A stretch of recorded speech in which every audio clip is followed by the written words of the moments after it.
Most people assume the biggest obstacle to success is a lack of talent, money, or opportunity. But psychology points to a stranger pattern. Some of the people with the biggest ambitions are often the least likely to take meaningful action. Research has found that the brain doesn't always distinguish between vividly imagining an achievement and making real progress. In some cases, simply talking, planning, or fantasizing about a future success can create a temporary feeling of accomplishment before any work has begun. That illusion quietly steals urgency. This isn't a story about laziness. It's about how the mind can become addicted to possibility while unconsciously resisting reality, and why dreaming big can sometimes become the very thing preventing growth. The human brain is designed to simulate the future. Long before taking action, it can mentally rehearse conversations, victories, promotions, or entire new lives. This ability is incredibly useful. It helps us prepare for challenges, but it also comes with an unexpected psychological trap. Studies in motivational psychology suggest that vividly imagining a desired future can produce a small emotional reward in the present. The brain begins releasing positive feelings associated with success, even though nothing has actually changed. In other words, the mind starts celebrating a future that doesn't yet exist. This helps explain why some people spend years refining business ideas, talking endlessly about goals, or collecting self-improvement advice without making real progress. Every new plan, every motivational video, and every detailed fantasy creates another brief sense of movement.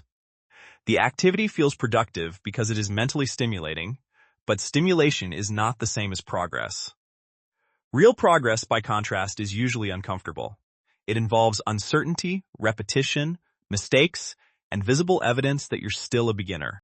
The brain naturally prefers the safe reward of imagination over the unpredictable cost of action. Without realizing it, many people don't become addicted to success. They become addicted to the feeling of almost becoming successful. Most people believe fear of failure appears the moment someone takes action. In reality, it often appears much earlier, at the moment they begin taking a dream seriously. Psychologists have long observed a phenomenon known as self-handicapping. Instead of risking a direct test of their ability, people unconsciously create distance between themselves and the outcome. Endless planning, constant research, or waiting for one more course become psychological shields. If they never fully commit, they never have to discover whether they were truly capable.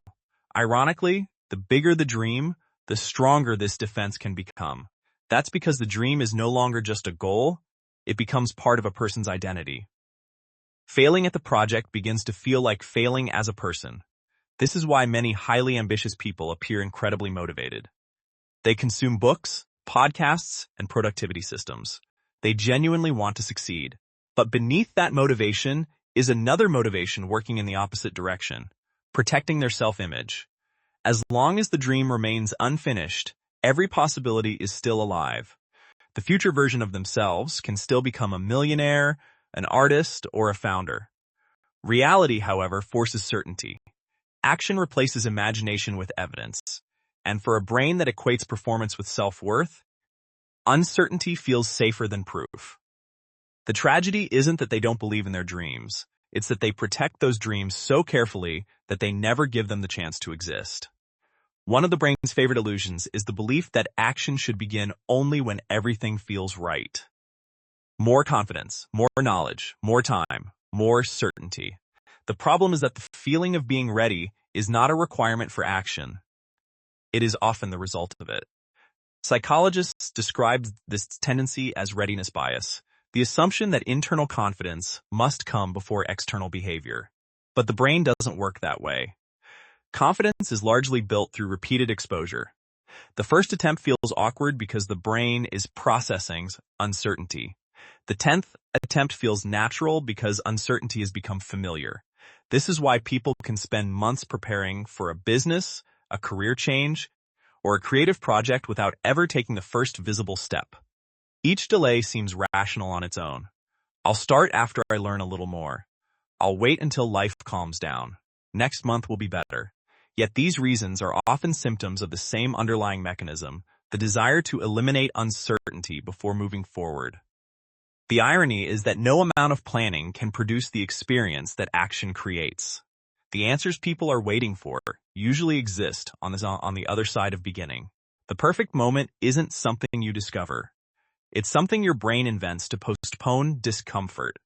And the longer you wait for certainty, the more unfamiliar action becomes, making the first step feel even harder than before.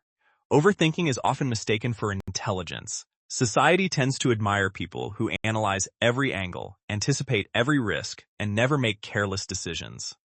But psychology suggests there is a point where thinking stops serving action and starts replacing it. Your brain treats every unresolved decision as unfinished business. Each possibility, every what if, every backup plan, every imagined failure competes for attention inside your working memory. As these mental simulations accumulate, the prefrontal cortex becomes overloaded. Instead of creating clarity, excessive analysis produces cognitive fatigue long before any real work begins. This explains why someone can spend an entire day researching, organizing, comparing strategies, and still feel exhausted without accomplishing anything tangible. The exhaustion is real. The progress is not. Ironically, the brain interprets this mental effort as productivity. Because thinking consumes energy, it creates the illusion that meaningful work has already been done. But action and analysis draw from the same limited pool of cognitive resources. The more energy spent rehearsing every possible future, the less remains for executing the present. High performers don't necessarily think less. They think differently. They gather enough information to make the next decision, then allow reality to provide the feedback that overthinking can never predict. Progress rarely comes from having the perfect plan. It comes from shortening the distance between thought and action before the mind has time to invent another 100 possibilities. One of the biggest misconceptions about motivation is the belief that goals change behavior. In reality, the brain is far more loyal to identity than ambition. Every person carries an internal story about who they are. It isn't written on paper, but it quietly shapes thousands of daily decisions. I'm always late. I'm terrible with money. I'm not disciplined. These statements may sound like observations, but over time they become psychological instructions. Neuroscientists suggest that the brain constantly tries to maintain a stable sense of self because consistency feels safe. When a new behavior contradicts that identity, the brain experiences subtle psychological tension. This is known as self-concept inconsistency. The discomfort isn't caused by the task itself. It comes from behaving like someone you don't yet believe you are. That's why people often sabotage progress just as momentum begins to build. Missing one workout, abandoning a business idea, or procrastinating on an important project restores the familiar identity the brain already understands. Failure, strangely enough, can feel more psychologically comfortable than becoming an unfamiliar version of yourself. This reveals a deeper truth. Lasting change doesn't begin when motivation increases. It begins when identity evolves. People who consistently achieve difficult goals don't simply act differently. They gradually stop seeing themselves as the person they used to be. Once the identity changes, disciplined actions no longer feel forced. They become evidence of who that person believes they are. Perhaps the deepest trap isn't loving success. It's loving the version of yourself that hasn't been tested yet. Psychologists call this the appeal of possible selves. Your mind naturally creates ideal future identities. The entrepreneur you could become, the best-selling author you might be, the athlete you someday hope to become. These imagined identities are emotionally rewarding because they carry unlimited potential. They haven't encountered rejection, criticism, or failure. Reality is very different. Real achievement is repetitive. It demands showing up on days when nothing feels exciting, repeating skills long after the initial motivation disappears, and accepting progress so small that it often feels invisible. The brain rarely finds this process inspiring. Novelty activates curiosity. Repetition feels ordinary. This is why some people become collectors of possibilities rather than builders of results. They constantly switch goals, discover new passions, or announce fresh ambitions. Not because they lack commitment, but because every new dream restores the emotional excitement that routine eventually takes away. The uncomfortable truth is that potential has no limits. but effort does. Potential exists entirely in imagination, where perfection is always preserved. Effort exists in reality, where imperfections become impossible to hide. The people who eventually succeed aren't necessarily those with the greatest dreams.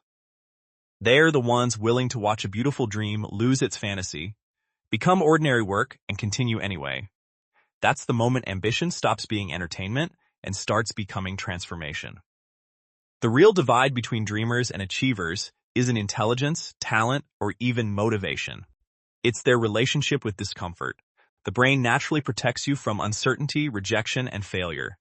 It rewards planning, imagination, and endless preparation because they're safe. Action, however, demands evidence. It forces your beliefs, identity, and potential to collide with reality. The people who eventually change their lives aren't the ones who silence fear. They're the ones who stop negotiating with it. They understand that confidence is built after action, identity changes through repeated behavior, and progress is often invisible long before it becomes undeniable. In the end, your future won't be determined by the size of your dreams. It will be shaped by the ordinary actions you're willing to repeat after the excitement has disappeared.